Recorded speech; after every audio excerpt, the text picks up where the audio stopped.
Welcome back students. आज हम पढ़ेंगे chapter 9 my son will not a beggar be. मेरा बेटा एक भिखारी नहीं बनेगा। ये ऑथर की मदर बोल रही है ऐसा। वो क्यों बोल रही है ऐसा, इस स्टोरी को हम अच्छे से समझ लेते हैं। Ved Mehta worked as a writer of the story. जो वेद मेहता है ये उन्हीं की ऑटोबायोग्राफी है। वेद मेहता इस स्टोरी के क्या है, राइटर हैं। I repeat again, Ved Mehta worked as a writer of the story. Ved Mehta ने यहाँ पर कार्य किया है as a writer. Ved Mehta lost his eyesight after a prolonged illness, मतलब एक लंबी बीमारी के चलते हुए उन्होंने अपनी जो आंखों की दृष्टि है वो खो दी थी। He had no memories of the beautiful things. उनके पास कोई भी अच्छी मेमोरीज नहीं थी किसी चीज की, खूबसूरत चीजों के लिए। उनके आसपास में जो चीजें होती हैं हमारे, वो कुछ भी चीज देख नहीं पाते थे।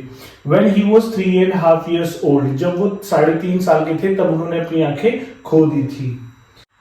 His world became dark. उनका जो संसार था वो अंधेरे से भर गया था। It was without sunshine. और बिना उनको नहीं पता था कि धूप क्या होती है, कलर ऑफ रेनबो, इंद्रधनुष के जो रंग हैं वो क्या होते हैं, सनसेट, सूरज कब छिपता है, एंड फुल मून क्या होता है। तो इस चीज के बारे में उन्हें बिल्कुल भी ज्ञान नहीं था। सो ही मिस्ड मैनी थिंग्स। उन्होंने अपने जीवन में बहुत सारी चीजें खो दी थी। Ved Mehta only knew the things by their touch. Ved Mehta चीजों को जान पाते थे उनको छूकर। He could feel the sunshine against his skin. जब धूप उनके हाथों पर लगती थी तभी उनको पता चलता था कि धूप है। He could listen the slow drizzling sound of rain. और वो स्लो ड्रिजलिंग साउंड यानी कि बूंदाबांदी की आवाज से पता कर पाते थे कि वर्षा हो रही है। He could smell of the grass in the warm morning. गर्म सुबह में वो ग्रास की जो स्मेल है वो महसूस कर पाते थे। It was the world of 4 sense. और ये उनका जो संसार था वो 4 सेंस में ही सीमित रह गया था, क्योंकि वो देख तो पाते नहीं थे।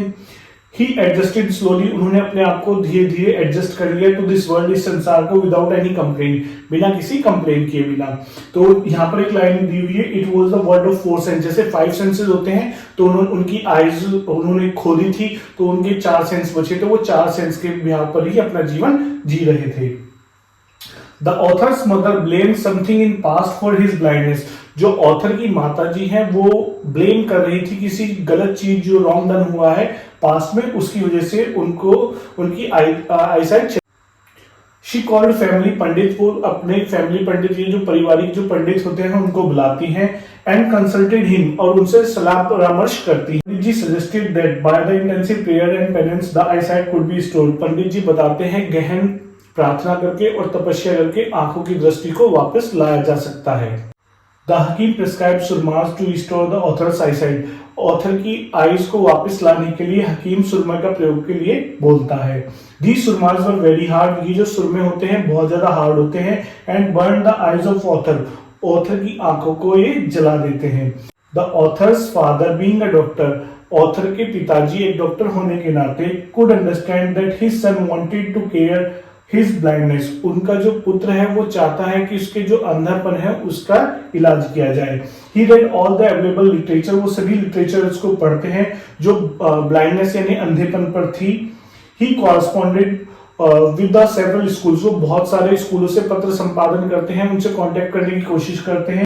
Finally he got his son admitted to Dadar school in Bombay. और उन्होंने अपने बेटे को दादर स्कूल में भर्ती करवा दिया। The mother was shocked at this. Mother जो होती है बहुत ज्यादा आश्चर्यचकित होती है इस पर। But she praised her faith in her husband judgement. लेकिन वो दिखाती हैं अपना जो विश्वास अपने पति के जजमेंट में। And agreed in the end. और अंत में मान जाती हैं, सहमत हो जाती हैं अपने पति से। Principal doctor R.H. Holder had promised special care for Ved. There principal R.H. Holder ने वेद के पिताजी से प्रॉमिस किया कि मैं इसको स्पेशल केयर दूंगा यहाँ पर। This all was result. यह सब किसका परिणाम था? The efforts of Vedas father for him. जो एफर्ट्स, जो प्रयत्न वेद के पिताजी ने वेद के लिए किए थे।